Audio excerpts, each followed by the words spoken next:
Rakyat Bersuara Online terkini.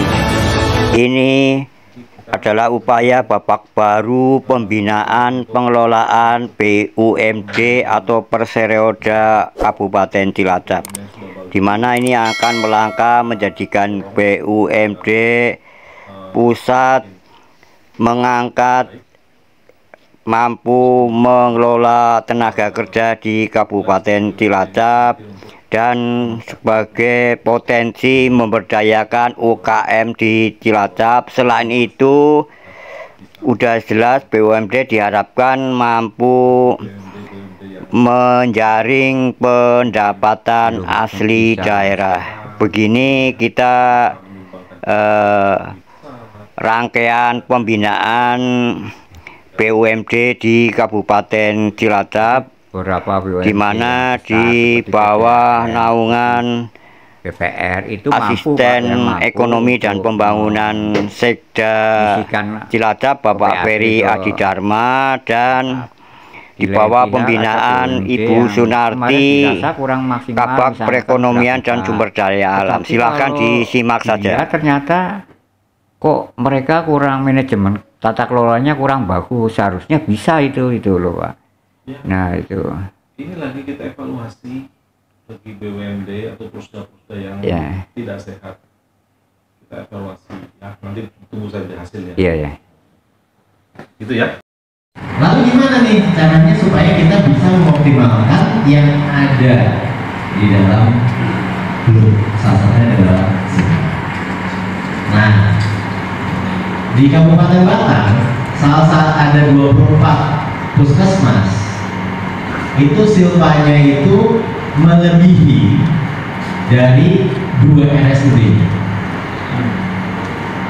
Ini kenyataan terjadi. Nah, saya cerita konteks dulu ya. Sehingga Bapak Ibu harus mulai di puskesmas merencanakan belanja apa, baik yang sudah earmark, yaitu misalnya belanja obat, yang ketiga dan sebagainya, yang memang masih bisa dioptimalkan. Kalau enggak, sesuai dengan statement dari Menteri Perbaikan, bilangnya apa? Kami akan menyapu anggaran yang ada di kementerian dan lembaga. Apabila tidak diserap, maka kami akan tarik. Nah, itu yang harus ditetapkan di masing-masing kabupaten. Kenapa? Terjadi hal-hal yang kemudian efeknya adalah negatif. Negatif bagaimana? Bapak Ibu menganggap bahwa cerita tentang silpa adalah cerita yang biasa. Padahal kalau itu nanti ditarik masuk ke Kasda, efeknya akan sangat signifikan. Nah, itu cerita itu dulu ya. Jadi saya bukan takut ini, juga bukan mengatakan bahwa kan kami yang kerja, kok enak ditarik sama Pemda. Jasa medis kebalik 40% operasional, 60%-nya jasa medis. Wow, gini 60%-nya jasa.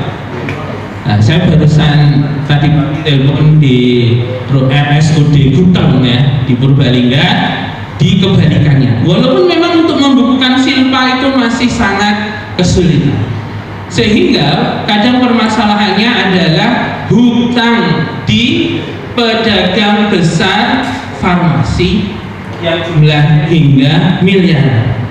Ya, karena kita tahu bahwa kalau untuk di BPJS kan paket gelondongan ya, ini sakit, ini 2 juta, sehingga tinggal bagaimana ketika mondok lebih lama ya berarti ada hal-hal yang harus ditutup. Mismatch-nya, bagaimana pinter-pinternya ngatur keuangan itu, ya, ngatur keuangan itu.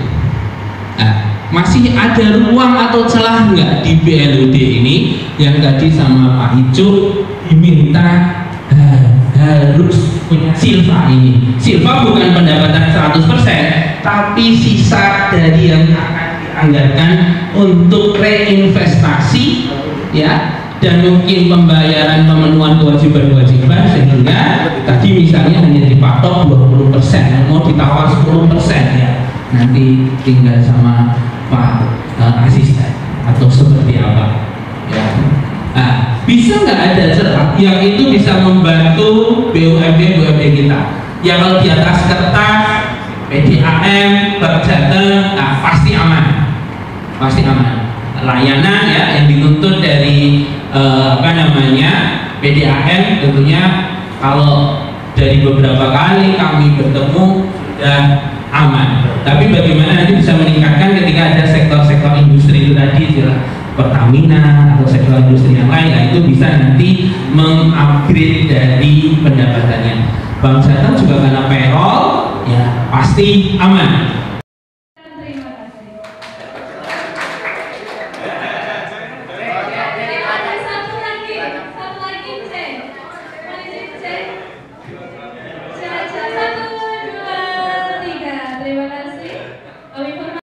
Pembinaan BUMD dan BLUT ini maksud dan tujuannya gimana Bu? Ya, jadi pada hari ini kita kumpulkan BUMD dan BLUD yang ada di Kabupaten Cilacap bahwa ini dalam rangka untuk yang pertama meningkatkan sinergitas, ya, biar ada kerjasama antara BLUD dan juga BUMD yang ada di Kabupaten Cilacap, karena ini dalam rangka untuk mendorong perekonomian daerah. Kemudian yang kedua juga untuk monitoring dan evaluasi terkait dengan BUMD dan juga BLUD yang sejauh mana mereka menerapkan tata kelola di masing-masing BUMD dan juga BLUD, dan juga untuk dalam rangka untuk melakukan pembinaan gitu, kepada BUMD dan BLUD.